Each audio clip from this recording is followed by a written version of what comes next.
Holla ballers, Clive has come to Eorzea. The FF16 crossover happened yesterday. It was very, very fun, surprisingly. I was I had to be so careful here, as I'm sure doesn't really affect you guys, but having played and completed FF16 practically like 100% without doing New Game Plus, and being aware that Yoshi P said, like, we can't put Clive in at after the story or, like, late in the story because, spoilers, it's not out on PC yet. Obviously, a lot of FF14 players are PC gamers, right? We've only just got the Xbox friends in, that they had to be careful. And I was like, oh, I want to spoil this so badly. And, like, I wonder if this will happen. I wonder how they feel about this character. And while I was streaming it, I was like, oh my god, I can't say anything at all. I was like, I don't even know if they're going to reveal that Clive is a certain somebody. But it looks like they're okay with that to reflect a little bit on the people who have played FF16.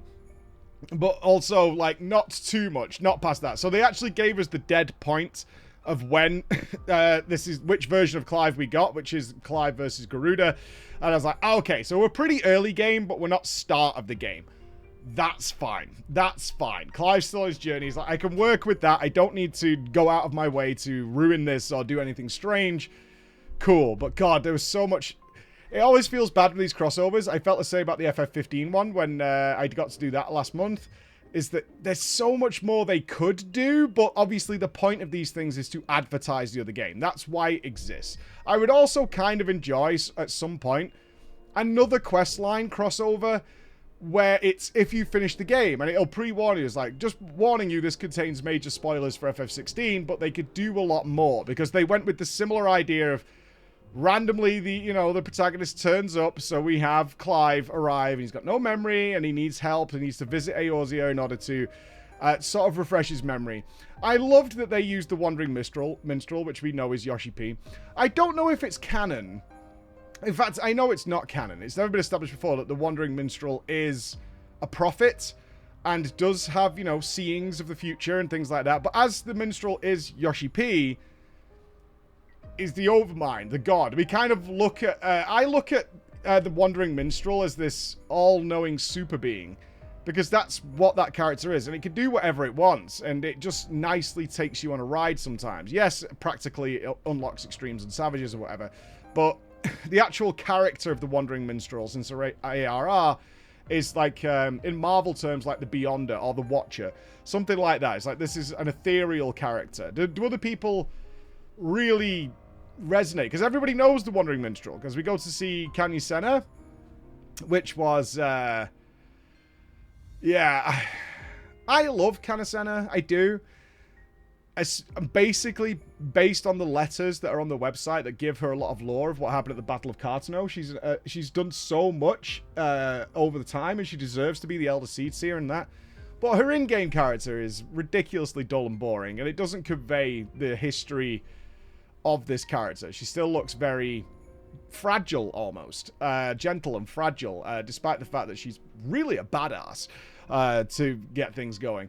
Let's talk a little bit about it. So, usual stuff here, which was just traveling around, visiting things, trying to jog Clive's memory, but ultimately the showdown with the Ifrit. This was brilliant. I think they did this better than they did with the Nupss situation, is that they still had the moves that are similar. I love that they did the active dodging. I wonder if that's going to appear in some Dawn Trail encounters somewhere. But utilizing those abilities primarily meant that this was completely job agnostic. You could go in there as a scholar, as a sage, or as whatever, and you would be absolutely fine to take on this encounter. Wasn't too difficult, could put you in some tricky situations where you were going to get hit, but it was fine. It kind of gave you enough time to, as long as you played the encounter, to deal with it. I had a little bit of lag at one point where just pressing dodge just didn't work, but it was fine. Like, it was a one-shot, it was all good, and if I would have died there, I would have easily gone back and, I assume for everybody else, gone back and killed it, no problem, and ended up with a decent enough fight, resonating with FF16. Like, Clive's animations were perfect, using the music. Having the 16 soundtrack, so good. Not even that expensive, like 200k from the Gold Saucer to buy all the songs. That was great, because that soundtrack fits so well. The reward. Torgal. I love Torgal. I'm a dog lover. I'm a big fan of dogs. I love dogs. I've had a dog most of my life, and with very brief gaps. Like, I'm in a brief gap now. As you probably know, my dog of 13 years passed away about 6 months ago now. And we're not looking to get a dog soon, because it doesn't really fit our lifestyle to have a puppy and train it right now, but we will be getting, probably, my wife wants us to get 2 dogs and 2 cats in the future, so that's something we're planning for in the future. I love Torgal. I was glad Torgal turned up, and his involvement, his early Torgal, again, no 16 spoilers, but the mount,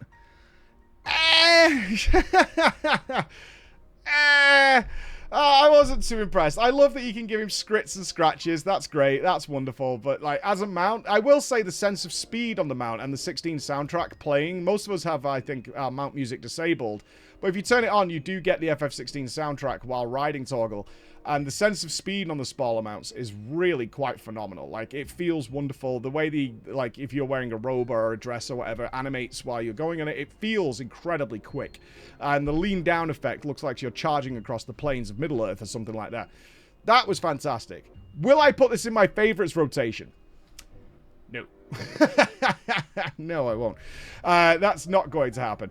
That is not going to be the case. So, I think it's a wonderful crossover. I had a lot of fun with it. I enjoyed Clive's... I particularly enjoyed Clive's memory being very aggressive, as Clive is when certain things were brought up. Like Garuda, like Ifrit, is like, that kicked him and he was like, I need to kill. I have a lust for blood now. Like, I need to get revenge. And then remembering the word bearer. I think it was funny at the end where it's such a fourth wall breaking commentary from the Wandering Minstrel. Is like, we can't find out where Clive's journey goes because we're trapped here on Aetheris. Maybe you can if you... And he doesn't say this, but I'm paraphrasing. Maybe you can if you buy Sony, PlayStation, PS5 and purchase Final Fantasy 16 with its upcoming DLC. It was a very nice nod from Yoshi P. It's like, hey... Just letting you know you're going to do this. And I'm sure everybody's going, I am not buying a PS5. I would love a PC. PC version, please. These one-year exclusivity deals are just a complete pain in the backside, especially when you're doing crossovers and things. That was great. I do want to make a couple of announcements very quickly. Is I start my vacation tomorrow as of recording this. I'll be gone for 2 weeks. But over here on the TVP, we will have updates for you guys. We'll be doing a little bit of like vlogging and stuff like that. So FF5 will obviously have a delay because I won't be here to stream it. But we'll have some wonderful, hopefully fun family things. I'm going to see the best solar eclipse for the next 40 years, 43 years, something like that. I'll be in Texas with my family to see that. And I'll also be on British television, which should be up on YouTube. The BBC came and filmed here in the studio. And if you missed that, the VOD is available. I don't know if Bex can link it down below. They came and filmed me and my family for this trip for a segment on the eclipse. So that's to look forward to as well. There's lots of little things going on. But I will be away for 2 weeks, so just bear that in mind. All right, guys. Thank you very much. I'll see you again. Bye.